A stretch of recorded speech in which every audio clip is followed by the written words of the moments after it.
Good evening, viewers. Hi, I will again come back for the chapter Chemical Kinetics Lecture 2. Chemical Kinetics Lecture 2. In this part, we discuss on rate expression. Rate expression क्या होता है? अभी तक मैंने जो आपको बताया chemical kinetics में, उस दिन लास्ट डे मैंने क्या बताया आप लोग को केमिकल काइनेटिक्स में? रेट ऑफ रिएक्शन क्या होता है? रेट ऑफ रिएक्शन जानते हैं आप लोग? रेट ऑफ रिएक्शन क्या है? रेट ऑफ रिएक्शन किसे कहते हैं ये बताना। तो what is the rate of reactions? Rate of reaction क्या होता है ये मैंने बताया था। The rate at which concentration of reactant changes with time is called rate of reactions. It is denoted by dx by dt. फिर उसके मैंने बाद बताया था ग्राफिकल रिप्रेजेंटेशन ऑफ रेट। फिर उसके बाद मैंने बताया था relationship between rate of reactions and rate constant या स्पेसिफिक रिएक्शन रेट। उसके बाद मैंने influencing factor to the rate of reaction. फिर टाइप्स ऑफ केमिकल रिएक्शन में स्लो रिएक्शन, फास्ट रिएक्शन मैंने बताया था। तो today I will discuss on rate expressions क्या होते हैं। तो यू नो बेटा, rate disappearance of rate of reactant is equal to appearance of rate of product.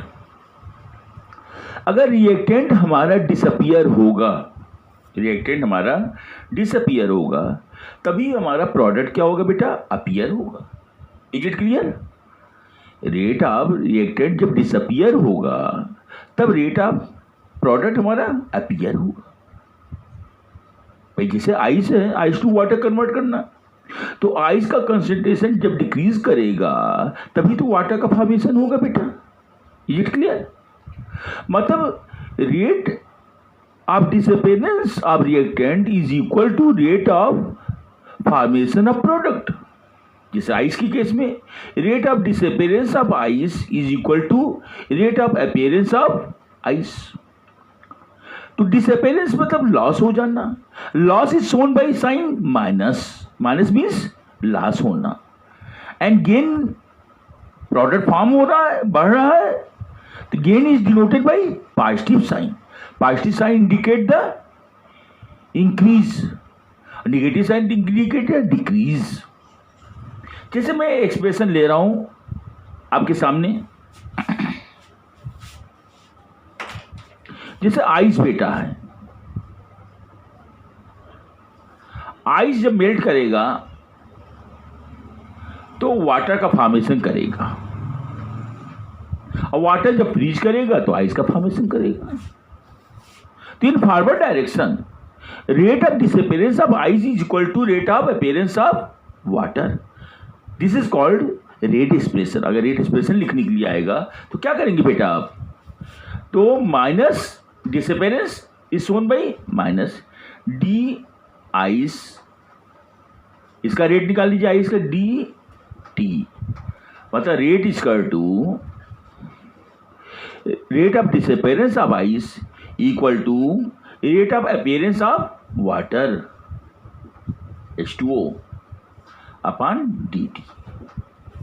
Is it clear? ये तो मैंने एक जनरल कॉन्सेप्ट दिया मैंने। अब कोई मैं क्वेश्चन ले रहा हूं आपके सामने, जैसे A gives B। A reactant बेटा क्या है? रिएक्टेंट। और B क्या है बेटा? प्रोडक्ट। प्रोडक्ट है। तो rate of disappearance of A मतलब rate is equal to minus D A upon D T, मतलब disappearance of A is equal to appearance. जब ये डिसअपियर होगा, ये लॉस होगा, तभी प्रोडक्ट का फॉर्मेशन होगा बेटा, तो अपीयर करेगा ये, तो plus d v by D t. Is it clear? समझ में आ रहा है आप लोगों को? एक जनरल रिएक्शन ले रहे हैं हम, जैसे A small A capital A plus B capital B gives C capital C plus D capital D. अब इसका रेट एक्सप्रेशन निकालना बेटा। अब यहाँ पर मॉलिक्यूल नहीं था साथ में, यहाँ इसका कोफिशिएंट नहीं था, यहाँ इसका कोफिशिएंट नहीं था।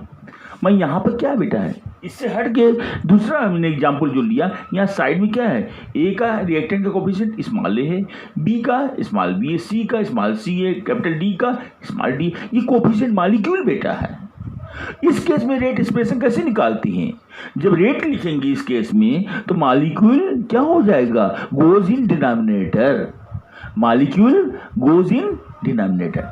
अगर इस केस में ऐसा होगा तो मॉलिक्यूल कहाँ चला जाएगा बेटा, डिनोमिनेटर में, और चीजें वही लिखनी मुझे। Rate of disappearance is equal to rate of appearance, rate of disappearance of reactant is equal to rate of appearance of product. Is it clear? मगर यहाँ पर क्या करना आपको है, मॉलिक्यूल को डिवाइड करना है आपको, मॉलिक्यूल गोज इन डिनोमिनेटर। तो देखिए आप लोग कैसे कर रहे हैं हम, रेट इज इक्वल टू ये डिवाइड हो जाएगा 1/a माइनस मतलब disappearance dA upon dt equal to minus b से डिवाइड हो जाएगा बेटा dv, b का रेट लिख दिया, dv/dt इक्वल टू, ये क्या है बेटा, प्रोडक्ट है। तो ये अपीयरेंस हो रहा है, तो अपीयरेंस को कैसे शो करेंगे हम, पॉजिटिव से, और डिवाइड वही करना, वही प्रोसेस आपको करना है। तो क्या हो जाएगा, plus 1/c dc upon dt this equal to, यहाँ भी क्या करेंगे, d से डिवाइड करेंगे, स्मॉल d और dd अपॉन dt। ये तो rate of disappearance of reactant equal to rate of appearance of product की, इसलिए निकाल सकते हैं। जिसे हम बाय नेम एक एग्जाम्पल ले रहे हैं आपके सामने, देखिए आप लोग। हैवे प्रोसेस में अमोनिया गैस कैसे बनती है, नाइट्रोजन और हाइड्रोजन को 1:3 रेशियो में लेते बेटा। Nitrogen and hydrogen taken in 1:3 ratio in presence of iron and molybdenum catalyst, in presence iron and molybdenum catalyst gives ammonia gas. ये अमोनिया बताना। तो यहाँ पर नाइट्रोजन हाइड्रोजन क्या रिएक्टेंट है, नाइट्रोजन का 1 मॉलिक्यूल है, हाइड्रोजन का 3 मॉलिक्यूल है, ये कंबाइन करके अमोनिया गैस का फॉर्मेशन करता है, इसके 2 मॉलिक्यूल बनाता है, प्रोडक्ट ही है, और ये रिएक्टेंट है। अब इसका रेट एक्सप्रेशन लिखने के लिए आता है एग्जाम में, ये न्यूमेरिकल्स आते हैं। तो कैसे लिखेंगे रेट एक्सप्रेशन बेटा, देखिए आप, rate is equal to rate of disappearance of nitrogen dN2 upon dt, क्योंकि यहाँ पर मॉलिक्यूल बेटा क्या है, एक है, इसलिए एक अंडरस्टूड है डिवीजन में। दिस इक्वल टू माइनस, अब यहाँ मॉलिक्यूल 3 है तो 3 से डिवाइड कर देंगे, डिनोमिनेटर में चला जाएगा, तो minus 1/3 dH2 upon dt and this equal to, अब प्रोडक्ट में आ जाते हैं, प्रोडक्ट में क्या होगा, रेट ऑफ अपीयरेंस होगा, प्लस से शो करेंगे, तो मॉलिक्यूल गोज इन डिनोमिनेटर, तो क्या हो जाएगा 1 + 1/2 dNH3, क्या हो जाएगा dNH3 अपॉन dt। ये रेट एक्सप्रेशन लिखने का तरीका हो गया। जैसे और भी मेथड बता रहे हैं आपको रेट एक्सप्रेशन लिखने का, देख लीजिए बेटा, कई तरीके बता रहे हैं आपको। जैसे आपको लिखना है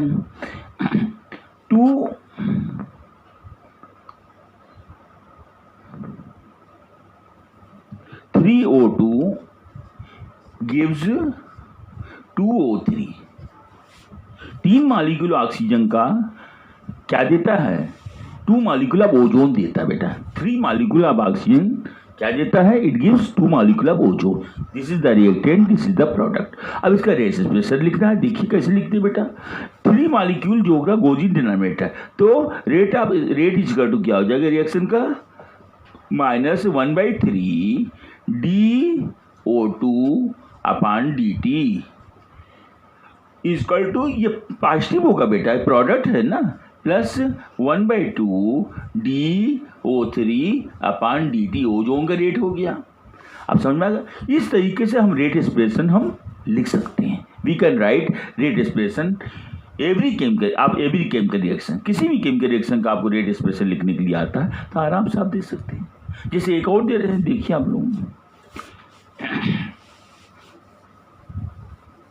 जैसे देखिए बेटा, जैसे Na गिव्स Mb, ये है, यहाँ पे N क्या है, number of molecule of A है, यहाँ M क्या है, number of molecule of B है। रेट एक्सप्रेशन लिखने है मुझे, तो rate of disappearance is equal to rate of appearance, तो rate is equal to minus molecule goes in denominator. Molecule goes in denominator. 1 by n dA upon dt is equal to molecule rate of disappearance equal to rate of appearance. तो plus show करेंगे और m divide हो जाएगा dv upon dt. इस तरीके से आपको हमें I hope you will clearly understand to find out the rate expression of any chemical reactions. If you have any doubt, then you will ask me in comment section. Right? अब मैं further proceed करता हूँ next topic पर, molecularity. Molecularity एक नया शब्द है, ये आपको 12th क्लास में पढ़ाया जाता है. उसके बारे में मैं बताने जा रहा हूँ आपको, मॉलिक्यूलरिटी के बारे में.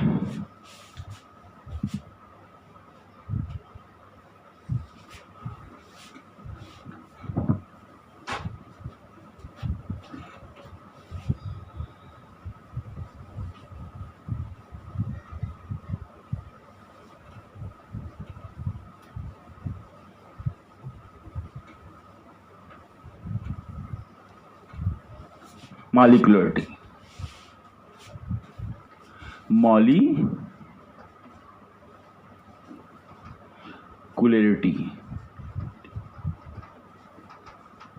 इस वर्ड से मतलब क्या है? मॉलिक्यूलरिटी वर्ड से क्या संबंध है आपका?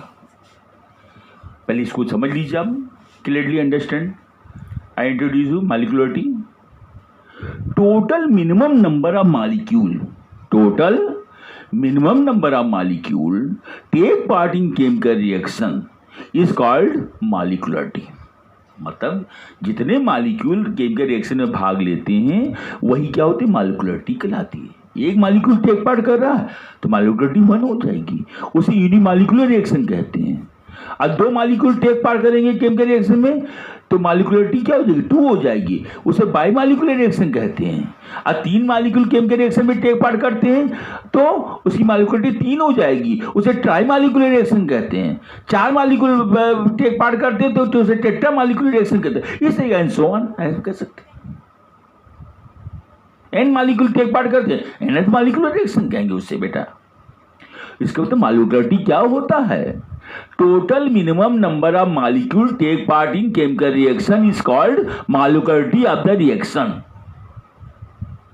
Molecularity is always in whole number, never zero, never fraction, never negative, only in whole number and positive. Molecularity is theoretical concept. इसको देख के अंदाजा, ऑब्जर्वेशन से आप देख सकते हैं. आपको प्रैक्टिकल कॉन्सेप्ट नहीं है, देख के कितने मॉलिक्यूल टेक पार्ट किया उसी को आप शो कर दीजिए सीधे. आप उसमें ये सब नहीं देखना, कुछ मैकेनिज्म नहीं देखना होता है मॉलिक्यूलरिटी में. तो मैं बताने जा रहा हूं आपको मॉलिक्यूलरिटी निकाल के. देखिए आप लोग, जैसे H2O2 है, हाइड्रोजन पेरोक्साइड है, इसका डिकम्पोजिशन करा रहे हैं हम हीट करके, तो ये वाटर और हाफ O2 में डिकम्पोज हो जाता है. Here how many number of molecule take part in chemical reaction? Only 1 molecule. ये देखिए 1 molecule take part कर रहा है वाटर का, तो 1 क्या होगा? मॉलिक्यूलरिटी होगी. तो मॉलिक्यूलरिटी इज इक्वल टू 1. इसीलिए इसको क्या बोलेंगे बेटा? यूनी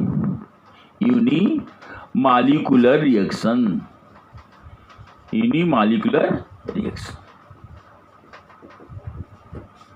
अब जैसे बेटा देखिए आप 2O3 है और ये डिकम्पोज होके 3O2 बना रहा है. तो here how many molecule take part in chemical reaction? 2 molecule of ozone. 2 molecule of ozone gives 3 molecule of oxygen. Here molecularity is 2 क्योंकि 2 मॉलिक्यूल टेक पार्ट कर रहा है. तो मॉलिक्यूलरिटी इज इक्वल टू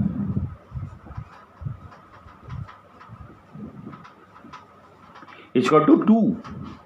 इसको क्या बोलते हैं? बाई मॉलिक्यूलर रिएक्शन कहते हैं. क्या कहते हैं? By molecular reaction. जैसे एथिल एसीटेट का हाइड्रोलिसिस करा दीजिए आप. ईस्टर का CH3CO2H5 एथिल एसीटेट है, या IPAC नेम एथिल एथेनोएट. इसका हाइड्रोलिसिस आप करा दीजिए आप. In presence of acid, acid को H+ आयन शो कर देंगे हम. It gives acetic acid, vinegar and ethanol. Here, how many molecules take part in chemical reaction? One molecule of ethyl acetate and one molecule of water.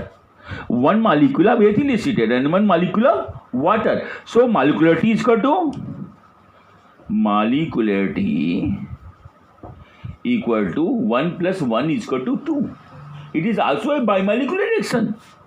तो एक साथ भी हो सकता है मॉलिक्यूल, सिंगल मॉलिक्यूल भी हो सकता है दो, और अलग अलग भी उसका टोटल करके हम मॉलिक्युलरिटी निकालेंगे.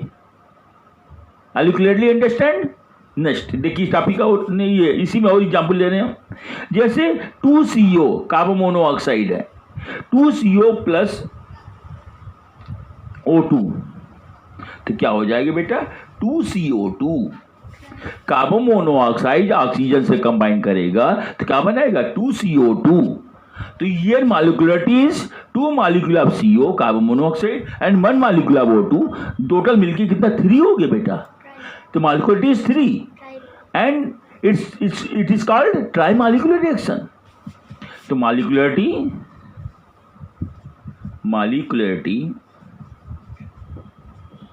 is equal to 2 plus 1 is equal to 3 is called trimolecular reaction. Trimolecular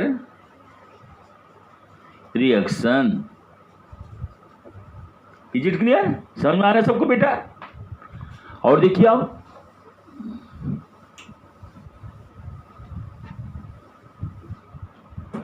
जैसे 2NO plus O2. 2NO plus O2 gives 2NO2. Nitrogen peroxide. This is the nitric oxide or this is the nitrogen peroxide in which molecularity is equal to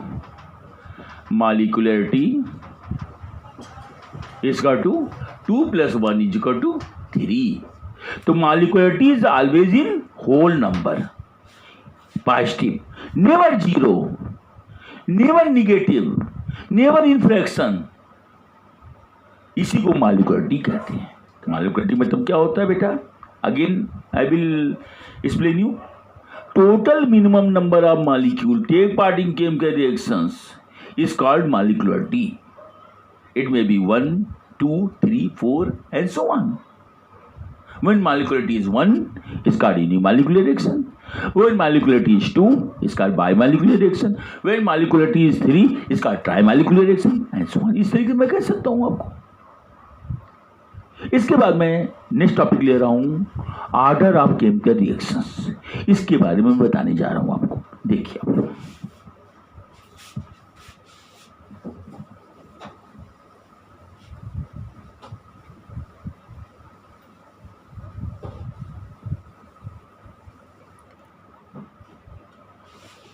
order of chemical reaction.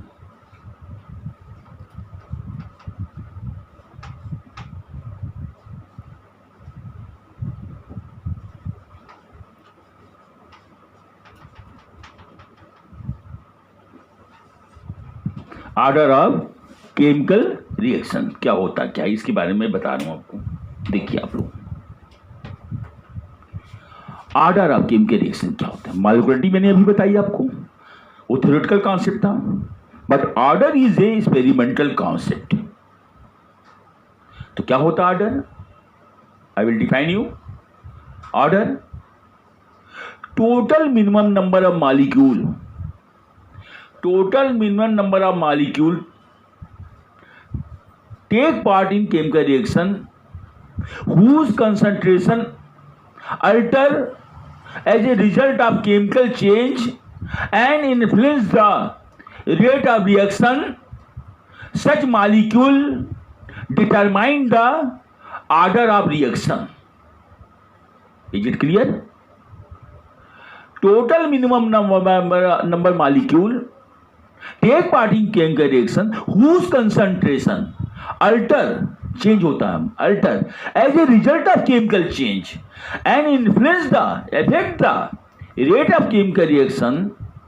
Such number of molecule of reactant is called order. समझ में आया आप लोग को?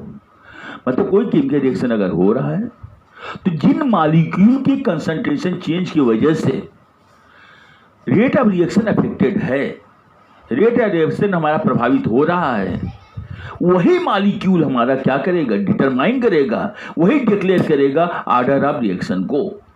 अगर एक molecule affect कर रहा है रेट ऑफ रिएक्शन को तो मॉलिक्यूलरिटी वो ऑर्डर ऑफ रिएक्शन एक होगा, फर्स्ट ऑर्डर होगा। दो मॉलिक्यूल अगर का कंसंट्रेशन चेंज हो रहा है, ऑर्डर ऑफ रिएक्शन को इफेक्ट कर रहा है, रेट को इफेक्ट कर रहा है, ds/dt को इफेक्ट कर रहा है, देन ऑर्डर इज 2। तीन मॉलिक्यूल जो होता है अगर इफेक्ट कर रहा है तो molecularity order is 3, third order reactions. अगर nth मॉलिक्यूल इफेक्ट कर रहे हैं, nth मॉलिक्यूल का कंसंट्रेशन चेंज हो रहा है और रेट ऑफ रिएक्शन ds/dt को इफेक्ट कर रहा है तो ऑर्डर क्या होगा, nth ऑर्डर हो जाएगा। एक खास बात मैं बताना चाहूंगा, अगर कोई भी मॉलिक्यूल का कंसंट्रेशन रेट पर डिपेंड नहीं कर रहा है, रेट को इन्फ्लुएंस नहीं कर रहा है, उससे रेट कोई प्रभावित नहीं हो रहा है, उसके घटने बढ़ने से rate always constant, then it's so zero order reaction. इसको जीरो ऑर्डर भी कहते हैं। इसका मतलब रेट ऑर्डर में भी जीरो, ऑर्डर में भी जीरो, होल नंबर और इन फ्रैक्शन इसमें हो सकता है। इसके तो मॉलिक्यूलरिटी से कितना डिफरेंस इसमें। ऑर्डर जो होता है, this is the experimental concept. Order को निकालने के लिए क्या करते हैं, to study the mechanism of whole reaction then we declare the order of reaction. ऐसे एक लाइन देख करके हम ऑर्डर नहीं डिक्लेयर कर सकते हम कि एक रिएक्शन देख लिया पहली लाइन, हमने तुरंत कह दिया कि नहीं ऑर्डर ये, जिसे मॉलिक्यूलरिटी तुरंत कह देते हैं, मगर ऑर्डर को नहीं कर सकते हम।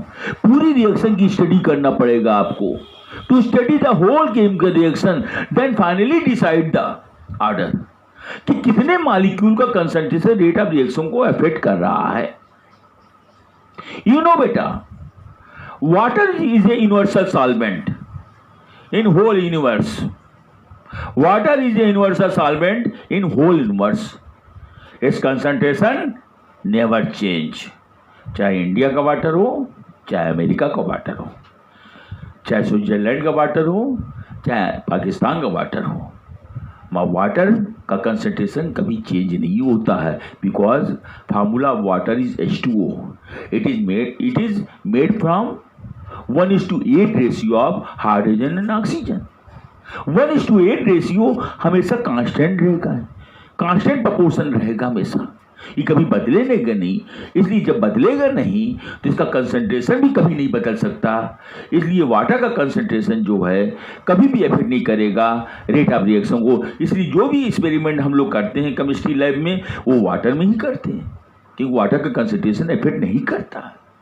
कोई भी दवा बनाते हैं वाटर में ही बनाते हैं, कोई सिरप बनाते हैं बच्चों की, हम वाटर में ही बनाते हैं, कि वाटर का कंसंट्रेशन अल्टर नहीं करता, कि उसका पीएच 7 होता है। यू नो वाटर का पीएच कितना होता है, 7 होता है, इसलिए वो इफेक्ट नहीं करेगा किसी भी मीडियम में। इसलिए वाटर में हर चीज हम प्रिपेयर करते हैं। आप लोग समझ में आ गया। तो ऑर्डर क्या होता है, those minimum number of molecule whose concentration alter as a result of chemical change and influence the rate of reaction is called order. According to change of order, unit of rate constant changes, जो कि अभी मैं बताऊंगा आपको कि क्या unit fix नहीं होगी, ऑर्डर के अकॉर्डिंग बदलेगी यूनिट। यही डिफरेंस है मॉलिक्यूलरिटी और ऑर्डर ऑफ रिएक्शन में, वो मैं बताने जा रहा हूं आपको। देखिए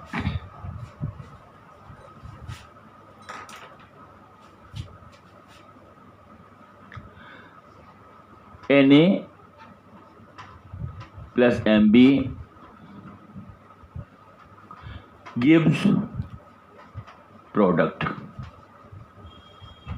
Here concentration of A and B both changes and affect the rate of reaction. Here concentration of A and B both changes and affect the rate of reactions. Then order is equal to sum of exponent, sum of power of concentration term of A and B, which is called order. देखिए आप लोग, तो rate dx by dt rate ds by D t is equal to k concentration a की power n, क्योंकि इसकी ये concentration effect कर रहा है, b की पावर m, ये होता है बेटा। तो यहां पर ऑर्डर क्या हो जाएगा, sum of the power of the concentration term. तो ऑर्डर इक्वल टू क्या हो जाएगा बेटा, order equal to m plus n, इसी को ऑर्डर कहते हैं। ऑर्डर इक्वल टू क्या हो जाएगा बेटा, m प्लस n। इफ, अब देखिए आप लोग, इफ m प्लस n का टोटल 0 आता है तो क्या कहलाएगा बेटा, zero order reaction. Zero order reaction, zero का मतलब क्या, मतलब ए और बी का कंसंट्रेशन जो है रेट ऑफ रिएक्शन को इफेक्ट नहीं कर रहा है। ds by dt does not affect the rate of reaction. मतलब कहने का मतलब क्या है, dx by dt is proportional to a की पावर क्या होगा, n नहीं लिखेंगे तब हम, जब अनअफेक्टेड है तो जीरो लिखेंगे। अनअफेक्टेड मीन्स क्या होता है, जीरो। तो ds by dt is directly proportional to a की पावर जीरो। a की पावर जीरो मीन्स क्या, अनअफेक्टेड, a पर कोई उसका इफेक्ट नहीं हो रहा है कि कंसंट्रेशन से, इनटू b की पावर जीरो। ये क्या शो कर रहा है कि ए बी का कंसंट्रेशन रेट को इफेक्ट नहीं कर रहा है, इन्फ्लुएंस नहीं कर रहा है। इसके मतलब क्या है, ये जीरो ऑर्डर रिएक्शन है। समझ में आया? If m plus n equal to 1 it shows first order reaction.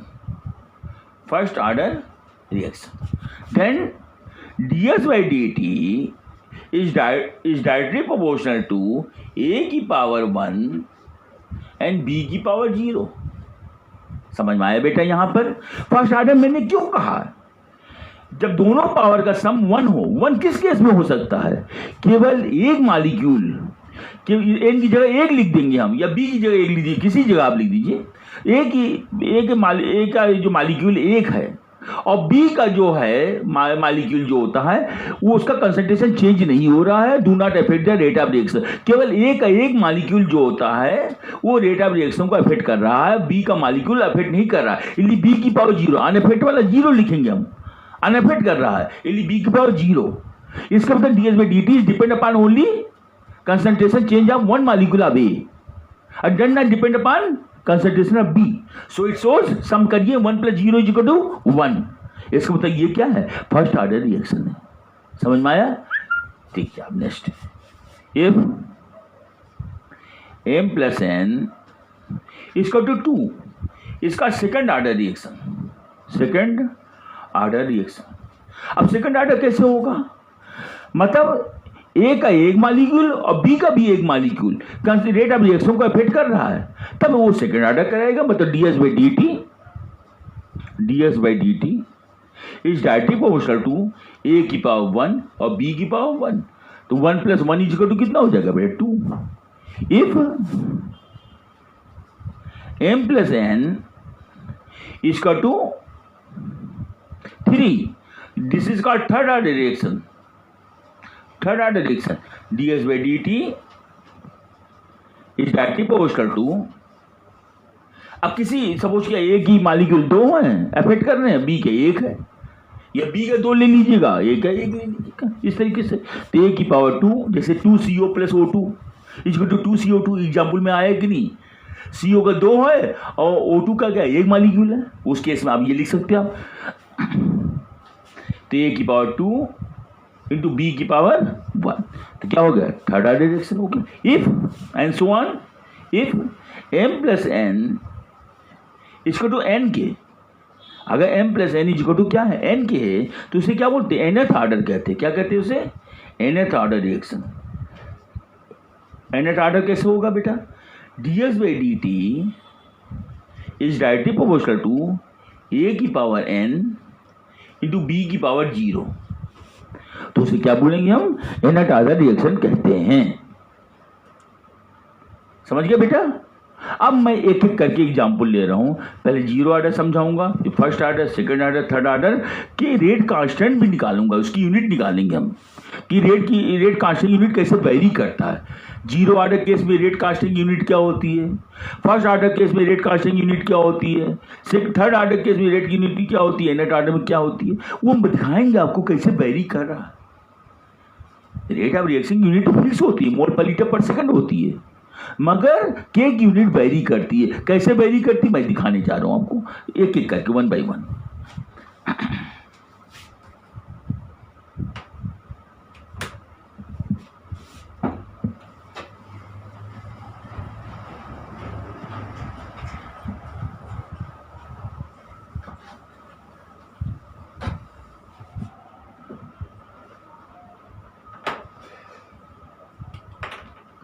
हाँ, determination of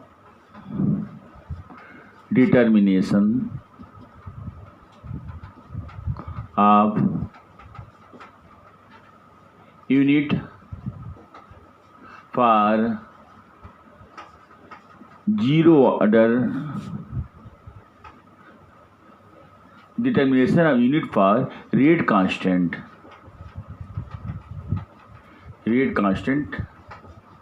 for zero order reaction. तो determination of unit for rate constant के फॉर जीरो ऑर्डर रिएक्शन के लिए केक यूनिट हम निकालने जा रहे हैं आपके सामने। देखिए आप लोग, कोई मैंने रिएक्टेंट ए लिया हुआ है, इट गिव्स प्रोडक्ट। यहां पर जो है concentration of A does not influence the rate of reactions. यहां पर concentration of A does not influence the rate of reactions, मतलब dx by dt is directly proportional to A की power zero के, मतलब ए की पावर पर depend नहीं कर रहा है। ए का कंसंट्रेशन एफेक्ट नहीं कर रहा, मतलब ए की पावर क्या है, जीरो है, एफेक्ट नहीं कर, जीरो मीन्स एफेक्ट नहीं कर रहा है। अब इस केस में रेट कांस्टेंट यूनिट निकालनी है, तो dx by dt इसका टू के ए की power zero. dx by dt rate unit क्या होती है, मोल पर लीटर पर सेकेंड के, और ए की पावर जीरो। आपको मालूम इंडिसेस रूल आपने पढ़ा होगा मैथ में कि किसी बेस की पावर अगर जीरो होती है तो वन हो जाती बेटा, तो क्या हो जाएगी, इंटू वन। इसके बाद के यूनिट क्या होगी, मोल पर लीटर पर सेकेंड। इसको डायमेंशन फॉर्म में के इज इक्वल टू मोल की पावर वन, लीटर की पावर -1 एंड सेकेंड की पावर बेटा -1। तो ये आपका आ गया, ये डायमेंशन के फॉर्म में यूनिट आ गई। मोल की पावर 1, लीटर की पावर -1, एस की पावर -1, सेकेंड की पावर -1। ये रेट कांस्टेंट की यूनिट आ गई फॉर जीरो ऑर्डर रिएक्शन। तो जीरो ऑर्डर रिएक्शन मीन्स क्या होता है, when concentration of reactant does not influence the rate of chemical reaction with time is called zero order reaction. जैसे कुछ example हम देना चाहेंगे, जैसे बेटा जो फोटोसिंथेसिस रिएक्शन देखिए आप लोग। पहला एग्जाम्पल है, हाइड्रोजन जो है क्लोरीन से रिएक्शन करता है एटमॉस्फेयर में यूवी लाइट के प्रेजेंस में। किसकी लाइट के प्रेजेंस में, अल्ट्रावायलेट लाइट के प्रेजेंस में। Hydrogen and chlorine gas react in presence of UV light give hydrogen chloride gas. Hydrogen chloride gas. Here, the concentration of hydrogen and chlorine does not affect the rate of reaction. Atmosphere की change आता आपको, change आता तो कोई चीज होना चाहिए, धमाका होना चाहिए था, तो ऐसा तो होता नहीं है, आपने देखा होगा। अगर यूवी जो फोटोकेमिकल रिएक्शन होते हैं, अगर उसमें चेंज आएगा तो कुछ ना कुछ प्रोडक्ट बनेगा, नजर आएगा कि नहीं आपके सामने। मुझे तो नजर नहीं आता, कुछ रिएक्शन होते रहते हैं एटमॉस्फेयर में, क्योंकि वो कैसे है, जीरो ऑर्डर रिएक्शन है। देखिए, तो dx by dt is directly proportional to hydrogen की पावर जीरो एंड क्लोरीन की पावर जीरो, क्योंकि हाइड्रोजन क्लोरीन का कंसंट्रेशन रेट को इन्फ्लुएंस नहीं कर रहा है, इसलिए क्या है बेटा, जीरो ऑर्डर रिएक्शन है। कैसा है ये, जीरो ऑर्डर का है। दूसरा एग्जांपल देख लीजिए, जैसे decomposition of ammonia in presence of platinum surface. क्या लेते हैं बेटा, प्लेटिनम सरफेस लेते हैं। प्लेटिनम सरफेस पर अमोनिया का डिकम्पोजिशन होकर क्या देता है बेटा, N2 और 3H2 देता है। इस केस में concentration ammonia does not influence the rate of reaction, so it shows the zero order reaction. जैसे देखिए बेटा, ds by dt is directly proportional to concentration of ammonia की पावर क्या है, जीरो के अफेक्ट नहीं कर रहा है। जब अमोनिया के कंसंट्रेशन से रेट अनअफेक्टेड है तो पावर जीरो लिखा जाता है। समझ जाइए हमेशा इसको, इस बात को, तब कंफ्यूजन नहीं रहेगा आपको। तो ये जीरो ऑर्डर को दिखा रहा है। तीसरा पॉइंट, जैसे हाइड्रोजन आयोडाइड बेटा है, इसको गोल्ड के सरफेस से पास करते, किस पे पास करते, गोल्ड। गोल्ड में तो ऑरिक AU इसका सिंबल होता है, गोल्ड सरफेस। इस पर जब पास करते हैं तो इसका डिकम्पोजिशन होकर हाइड्रोजन आयोडीन देता है। Here concentration of HI does not affect the rate of reaction, so it shows the zero order reaction. ds by dt is directly proportional to HI की पावर जीरो। समझ में आ गया बेटा, कोई दिक्कत किसी को? इस तरीके से मैंने जीरो ऑर्डर रिएक्शन को समझाने की कोशिश किया, उसके रेट कांस्टेंट की यूनिट भी मैंने निकाली। अब मैं बताने जा रहा हूँ फर्स्ट ऑर्डर रिएक्शन। देखिए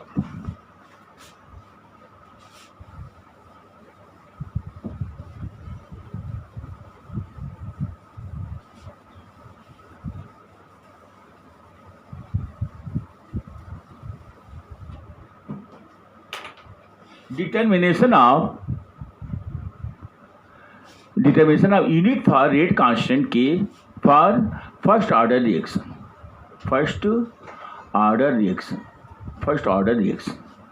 Determination of unit for rate constant K for first order reaction. इसके लिए मैं बताने जा रहा हूँ आपको। देखिए, तो देखिए आप लोग, कोई मैंने A लिया, molecule, reactant, gives product. Suppose किया रिएक्टेंट ए का एक मॉलिक्यूल जो होता है रेट ऑफ रिएक्शन को अफेक्ट कर रहा, मतलब ds by dt is directly proportional to 1 power of the concentration of A, then it is called first order reaction. तो ds by dt is directly proportional to A की power 1, इसकी power 1 जो होता है affect कर रहा है, इसलिए ये फर्स्ट ऑर्डर रिएक्शन है। अब इसका जो कांस्टेंट आएगा वो क्या होगा, उसे rate constant for first order reaction कहेंगे, जीरो ऑर्डर नहीं कहेंगे, rate constant for first order reaction कहेंगे। तो ds by dt इसका टू k a की पावर 1। अब हमसे क्वेश्चन पूछा गया है to find out the unit k for first order reaction. अब के यूनिट निकालने का सरल तरीका बता रहे, कोई याद करना नहीं है आपको, बहुत इजी मेथड में बता रहा हूँ। सबकी आप यूनिट लिख दीजिए और जो कॉमन टर्म हो कैंसिल करते चले जाइए आप। तो ds by dt यूनिट क्या होती है बेटा, रेट की पहले बता चुके, आप बोलिए, मोल पर लीटर पर सेकेंड। ये क्या होती है बेटा, वेलोसिटी की यूनिट होती है, या मोल रेट की यूनिट होती है, मोल पर लीटर पर सेकेंड। अच्छा, इक्वल टू, अब के की निकालनी, के को ऐसे छोड़ दीजिए आप। एक यूनिट क्या होती है, ये क्या है, कंसंट्रेशन बेटा है। कंसंट्रेशन यूनिट क्या होती है, आपने मोलरिटी पढ़ी होगी, मोलरिटी पढ़ी होगी, इनका कंसंट्रेशन यूनिट क्या, मोल पर लीटर होती है। क्या यूनिट होती है, मोल पर लीटर, मोल पर लीटर। अब देखिए कॉमन टर्म आप कैंसिल कर दीजिए, आप यहाँ पर मोल कैंसिल हो गया, देखा आपने बेटा, लीटर ये कैंसिल हो गया। अब के इक्वल टू क्या आ जाएगा बेटा, सेकेंड इनवर्स, क्या आ गया, सेकेंड। ये आपका क्या हो गया, रेट कांस्टेंट की यूनिट आ गई। आप यूनिट देख कर पहचान सकते हैं किस ऑर्डर के रिएक्शन। कभी कभी उल्टा क्वेश्चन पूछ देते हैं कि कोई रिएक्शन है, उसके rate constant unit second inverse है, then to find out the order of reaction, तब तुरंत कह दीजिए आप this is the first order reaction. तो रिवर्स क्वेश्चन भी पूछा जाता है, ट्विस्टिंग क्वेश्चन इस तरीके से आते हैं, इस तरीके आप बता सकते हैं। समझ में आ गया बेटा? अब मैं एग्जाम्पल के थ्रू बता रहा हूँ आपको, केमिकल एग्जाम्पल ले रहा हूँ। तो फर्स्ट ऑर्डर क्या होता है, when one molecule of concentration of one molecule of reactant affect the rate of reactions is called first order reaction. In another word, rate is directly proportional to one exponential power of concentration term of reactant is called first order reaction. तो देखिए example में, पहला example ले रहे हैं हम, hydrogen peroxide, ये decompose हो जाता है H2O प्लस हाफ O2। तो देखिए ds by dt is directly proportional to concentration of H2O2 की पावर क्या है, 1 है। यहाँ मॉलिक्यूल कितने हैं? 1 है बेटा। इसलिए D H by D T directly positive to hydrogen peroxide की power 1, so it is called first order reaction. इसे क्या बोलते हैं हम? फर्स्ट ऑर्डर रिएक्शन कहते हैं। फर्स्ट ऑर्डर रिएक्शन कहते हैं।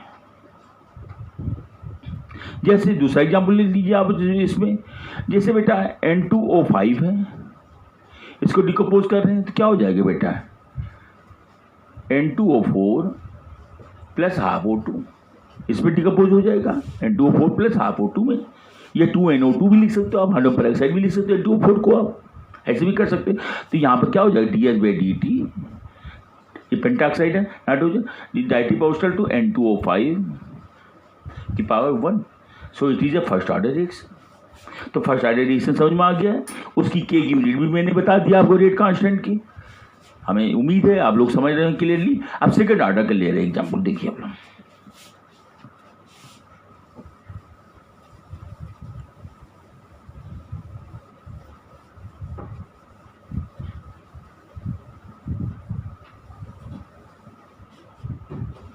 सेकंड ऑर्डर का, सेकंड ऑर्डर का देखिए कैसे निकालते हैं आप लोग, समझिए। देखो सेकंड ऑर्डर का, सेकंड ऑर्डर मीन्स क्या होता है? सेकंड ऑर्डर मीन्स क्या होता है? When two molecule of, when concentration of two molecule of reactant influence the rate of reaction is called second order reaction. In another word, rate of reaction is directly proportional to second power of concentration of reactant is called second order reaction. इसके के की unit निकालने जा रहे हैं आपके सामने। जैसे रिएक्टेंट 2A, 2 मॉलिक्यूल है, and take part Kepler reaction influence the rate of reaction Gibbs product, तो ds/dt is directly proportional to a की power 2, it is second order. अब इसके लिए प्रोपोर्शनलिटी हटा के कांस्टेंट लाते हैं, ds/dt जो k a की पावर 2। अब यूनिट लिख दीजिए, ds/dt की यूनिट क्या है बेटा? मोल पर लीटर पर सेकेंड। के कंसंट्रेशन यूनिट क्या होती है बेटा? मोल पर लीटर। स्क्वायर है, 2 बार रिपीट कर देते हैं हम, मोल पर लीटर 2 बार रिपीट कर दिया। अब कॉमन टर्म कैंसिल कर दीजिए, ये पूरा कैंसिल हो गया कि नहीं बेटा? अब क्रॉस मल्टीप्लाई कर दीजिए आप, लीटर अपान मोल इंटू सेकेंड, ये के आ गया। देयरफॉर के की यूनिट क्या हो जाएगी? लीटर पर मोल पर सेकेंड। इसको उसके डायमेंशन फॉर्म में के इक्वल टू लीटर की पावर 1, मोल की पावर -1 एंड सेकेंड की पावर -1। ये आपकी के की यूनिट आ गई। It shows the second order reaction. अब एग्जाम्पल के थ्रू, केमिकल रिएक्शन के थ्रू मैं बता रहा हूँ एग्जाम्पल आपको। एग्जाम्पल देख लीजिए आप। एग्जाम्पल फर्स्ट है, जैसे एथिल एसीटेट है CH3CONA COCTH5, एथिल एसीटेट है। कास्टिक सोडे से इसका हाइड्रोलिसिस कराते हैं, बेसिक एल्कलाइन हाइड्रोलिसिस यानी उससे कराते हैं। तो CH3CONA प्लस C2H5OH। अब यहाँ पर ds/dt is directly proportional to concentration of CH3CO C2H5 की पावर 1 इंटू NaOH की पावर 1। इसका तो ऑर्डर क्या हो जाएगा? Order is equal to 1 + 1 is equal to second order. Second order का रिएक्शन हो, इसलिए निकाल सकते हम। समझ आए बेटा? कोई दिक्कत किसी को, बच्चे को? ये अब मैं बताने जा रहा हूँ आपके सामने। जैसे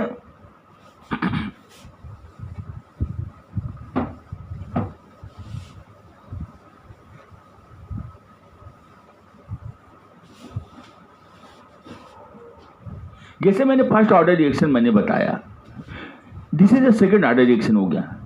सेकेंड ऑर्डर का मैंने आपको बता दिया। अब मैंने बता देना जा रहे हैं थर्ड ऑर्डर रिएक्शन।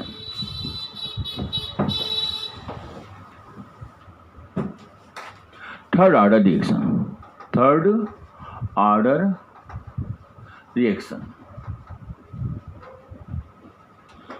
ऑर्डर क्या होता है? When 3 molecule of reactant gives product when 3 molecular reactant gives product. तो ds by dt is directly proportional to a की power 3. ds by dt is equal to k a की power 3. अब बेटा ये third order reaction है, अब के की यूनिट निकालनी है, तो ds by dt यूनिट क्या होती है? मोल पर लीटर पर सेकेंड. के इसकी यूनिट क्या होगी बेटा? कंसंट्रेशन की. मोल पर लीटर होती कि नहीं? मैं क्यूब है बेटा, तो 3 बार लिख दीजिए इसको, मल्टीप्लाई मोल अपान लीटर. ये मोल अपान लीटर ऐसे लिख सकते हो कि नहीं बेटा? आप लोग बताइए आप, या मोल क्यूब और लीटर क्यूब लिख सकते थे, ऐसा भी चाहते कर दीजिए, आप कोई जरूरत नहीं. ये सही, ये कैंसिल हो गया हमारा कि नहीं बेटा? अब क्रॉस मल्टीप्लाई कीजिए, लीटर स्क्वायर इधर आ जाएगा, मोल स्क्वायर नीचे आ जाएगा, तो के is equal two litre square upon mole square into second. तो के की यूनिट क्या हो जाएगी बेटा डायमेंशन फॉर्म में?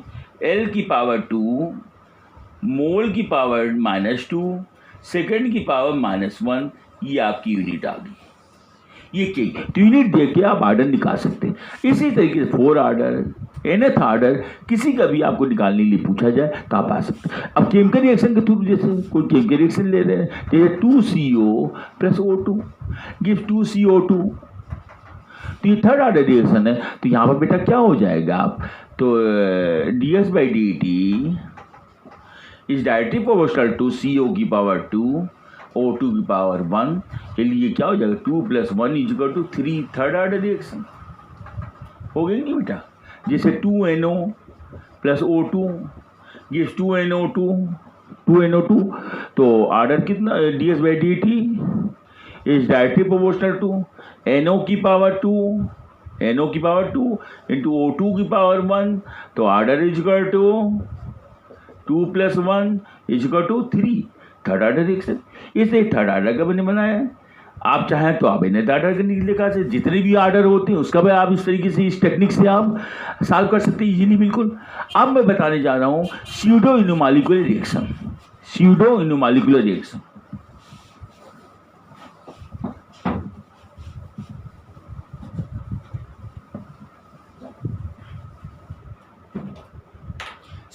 Pseudo PSEUDO pseudo unimolecular reaction. Pseudo unimolecular reaction. Pseudo means apparent, reality में नहीं.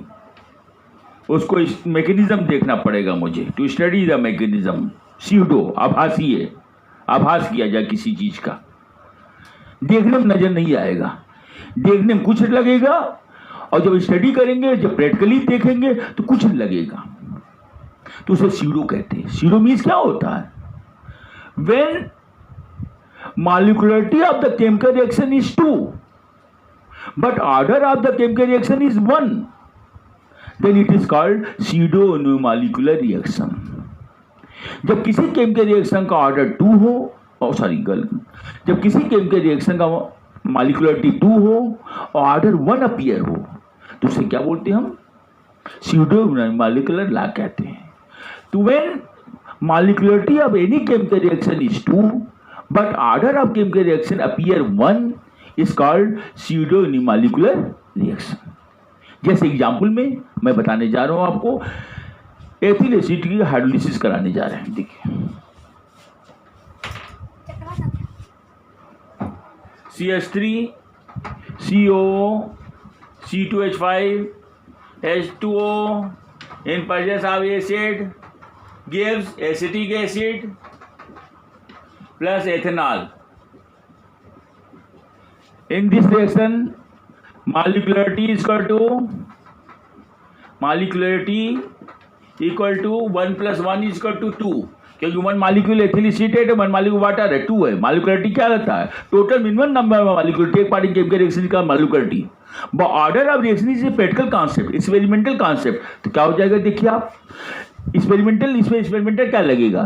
तब मैंने अभी आपको पहले ही मैंने बता दिया था आपका the concentration of water never change, it is a universal solvent, it does not affect the rate of reaction. So rate of reaction is influenced by only one molecule of ethyl acetate concentration.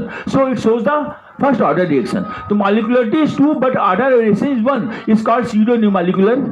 तो मतलब ds by dt is directly proportional to CH3CO C2H5 की power 1 but water concentration does not affect की power 0. So order is equal to कितना हो जाएगा बेटा? 1. तो molecularity is 2, order is 1, so it is called pseudo-molecular. एक another example दे रहे हैं कि सुक्रोज का हाइड्रोलिसिस करा रहे हैं.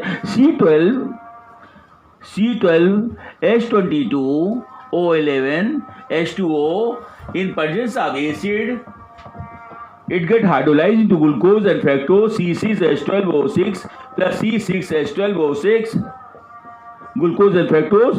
Here water concentration does not affect the rate of reaction, does not influence the rate of reaction. Water is a universal solvent. Here concentration of one molecule of sucrose affect the rate of reaction, so it shows the order reaction is 1 and molecularity is 2. तो देखिए sucrose है ये sucrose, तो मॉलिक्युलरिटी equal to कितना हो जाएगा? मॉलिक्युलरिटी इसका to 1 + 1. ये तो थ्योरेटिकल कॉन्सेप्ट होता है. एक मॉलिक्यूल सुक्रोज एक मॉलिक्यूल वाटर मतलब 2 हो गया. Molecularity is 2 but ds by dt is directly proportional to sucrose concentration की पावर C12H22O11 की पावर 1 एंड वाटर की पावर 0. वाटर का कंसंट्रेशन चेंज अफेक्ट नहीं कर रहा है. हियर ऑर्डर इक्वल टू कितना हो जाएगा बेटा? Order equal to 1. तो molecularity is 2, order is 1, so it is called pseudo-molecular reaction. तो today I will finish the topic. I hope you will clearly understand molecularity, order reaction, unit to find the unit आपके, है ना. इस तरीके से मैं आज यही समाप्त करता हूँ. Tomorrow I will see you to take next topic. Thank you. Bye.